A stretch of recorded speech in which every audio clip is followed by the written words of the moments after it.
It felt you. Thousand welcomes to the Village Oak Tree for July 7th, 2024. I'm your host, Terrence O'Donnell, and I wish to thank everyone who's watching or listening for joining me again today. In another Sunday editorial, I want to use this opportunity to get out in front of my interview scheduled for next Wednesday. I want to set the record straight about my personal viewpoints on this controversial subject. And that subject is CRT. My guest is someone who is pushing to eliminate all traces of CRT from the American public school systems, and probably everywhere else for that matter. This has been a controversial subject for a few years here in the US. Some people have tried to get the government to acknowledge this theory, but they're only receiving pushback everywhere. My guest being one of those who is pushing back. He claims that all these theorists are Marxists, trying to subvert the American public. I wonder what history books he's been reading. First of all, I want to let everyone know that I do not agree with the statements made by my guest in this upcoming interview on Wednesday. I set up this interview initially because he is a veteran, and I thought we would be talking about veterans issues. He quickly steered everything towards CRT, which is his primary focus. I think CRT should be talked about in the school systems to define what it is and why. Curriculum can be written and taught in a manner that does not pit one child against another. This is what these people are afraid of. Use of CRT to divide students based on a mythical race theory that's wrong. With good reason, as some curriculum has actually done this. We need to teach the truth about history, the real truth, not a varnished version used to promote a sense of white exceptionalism narrative. The white people in the U.S. need to accept the fact that Jamestown colonists were quite willing to take those slaves off that English privateer's hands in 1621 when they offered them in trade for food and water so they could head back down to the Caribbean to continue plundering Spanish and Dutch ships. In fact, it became such a popular trade commodity after that, the English colonists wanted more and more. They were all about someone else doing the heavy work in the fields for nothing other than a little food and shelter. And barely that for the most part. They were not considered real people, just another trade good to be bartered as much as any other agricultural commodity back then, much like a farmer would buy a tractor and implements in today's world. But CRT is not so much about slavery in itself, but rather the fact that this culture of white European exceptionalism became integrated directly into the colonial mindset. It became part of the government foreign and domestic policies, and still is in a lot of areas of their culture. This is not just an American theory. CRT applies to every country that the white Europeans colonized and brutalized in their mindset of this superiority complex. Trading of this particular commodity became part of all the new colonies' cultures very quickly, especially to the English landholders who were heavily invested in agriculture as a way of living. And this is in the North Americas, Australia, India, and everywhere else they went.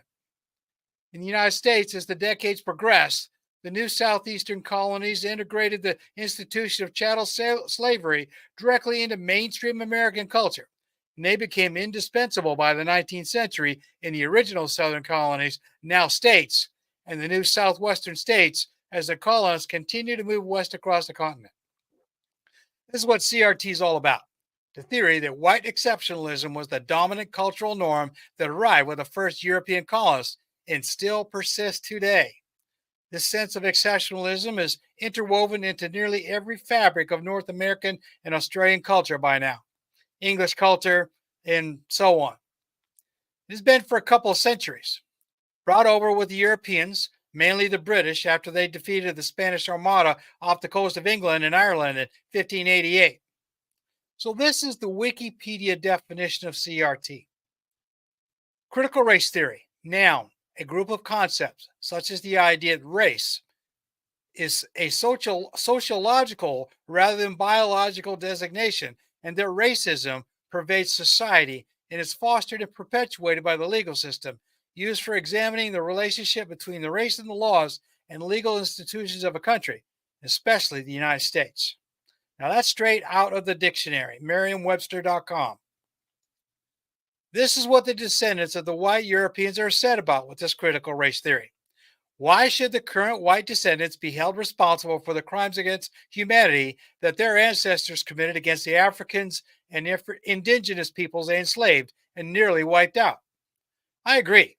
Let the past rest. We should not be held responsible for what our many generations removed ancestors did to other people when they were alive. But we should still acknowledge what they did so as not to repeat that mistake. CRT needs to be taught along with a truthful, unvarnished history in such a manner so as not to point fingers at anyone or one group or people based on the color of their skin, religion, social practices, as long as it harms no one, and other cultural differences. We don't need to ban books or disallow conversation or implement other forms of censorship just because something makes certain people uncomfortable. If you don't like the topic of a conversation, walk away. You don't like a book, don't read it. How hard is that?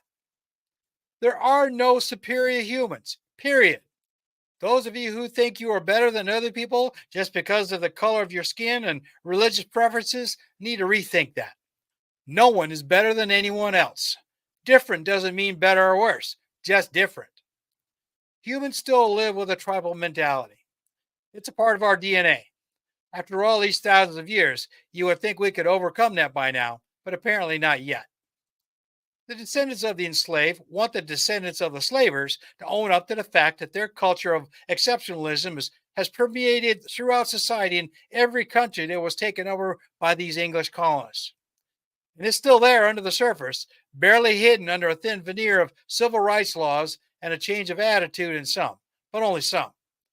I would offer that the percentage is less than 50%, likely lower, of the amount of older, in their 40s and older, white people living in these old colonies.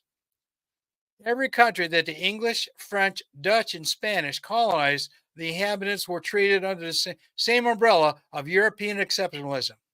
The indigenous peoples from Africa, India, Southeast Asia, the Americas, and Australia, to include New Zealand and Tasmania, were defeated using superior weapons and tactics, then treated as just another commodity, to be used in any way they saw fit. Slavery being the most prominent degradation, but a lot of instances of genocide were common as well, especially in Australia. Of course, the Native Americans in the United States and Canada were all part of that genocidal, influence as well. The Native Americans were first enslaved by the Spanish. The Africans were first enslaved by the Portuguese, then the French and the English. The English defeated the Spaniards, Dutch, and French in the European wars of conquest and took over their colonies all over the world and then some. The atrocities committed by the English in the Americas, India, and on the Australian continent are legendary. The other European countries also had their share of human atrocities before being kicked out by the English or by the indigenous peoples of Africa in the 20th century, in India in the late 19th century. We're still doing that in the 21st century. Niger just kicked out the Americans within the last couple of months. White supremacist segregation, economic sanctions, racist media articles, and social media posts are everywhere. Nearly every part of the current culture of the original colonies is built on a foundation of European exceptionalism. It's a lot better now than it was 50 years ago, but it's still there wherever you look. Just below the veneer of society that cries out constantly, "We're not racist." These are the same people who lock up a disproportionate amount of African Americans, Latinos, and Native Americans in their prison systems with longer sentences and are constantly in the news over police brutality claims against the same demographics. Tell me that there isn't still cultural norm of white European exceptionalism in these former colonies. This is what the advocates of CRT want everyone to know. They want to bring awareness that this culture is everywhere, despite the cry from the descendants of the slavers. This is not so anymore. For anyone who cares to look, it's very obvious in nearly every facet of life in the former colonies, primarily the old English colonies. Just look at Australia, New Zealand, and Tasmania right now. I mean, it's pretty much right everywhere in the news constantly. It is less in your face in the Americas, but it's there under the surface in nearly every aspect of American and Canadian culture. You don't have to scratch too hard to find it. Just to offer a couple of examples to prove the point.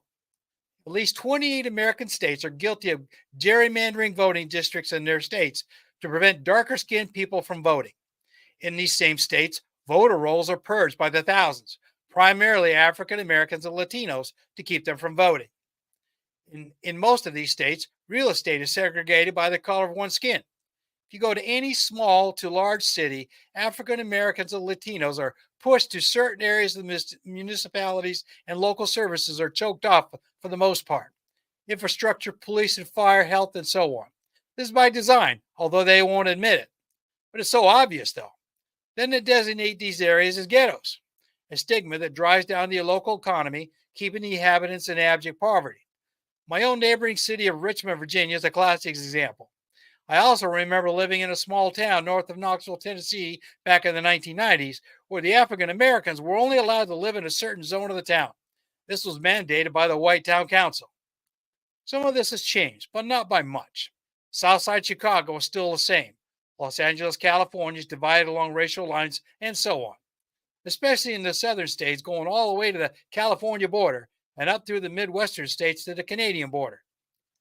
My own ancestral family region of Aroostook County, Maine, was one of the most racist counties in the country at one time, not too far back in its history.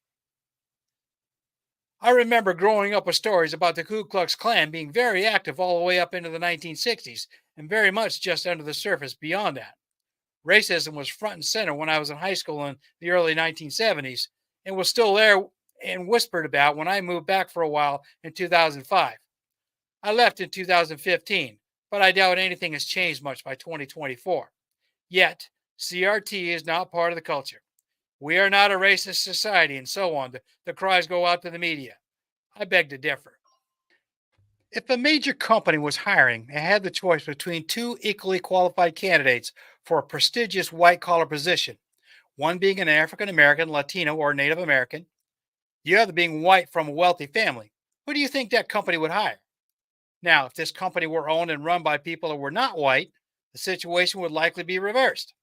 This is not any better, but it shows that the race disparity is so prevalent in society that everything is polarized.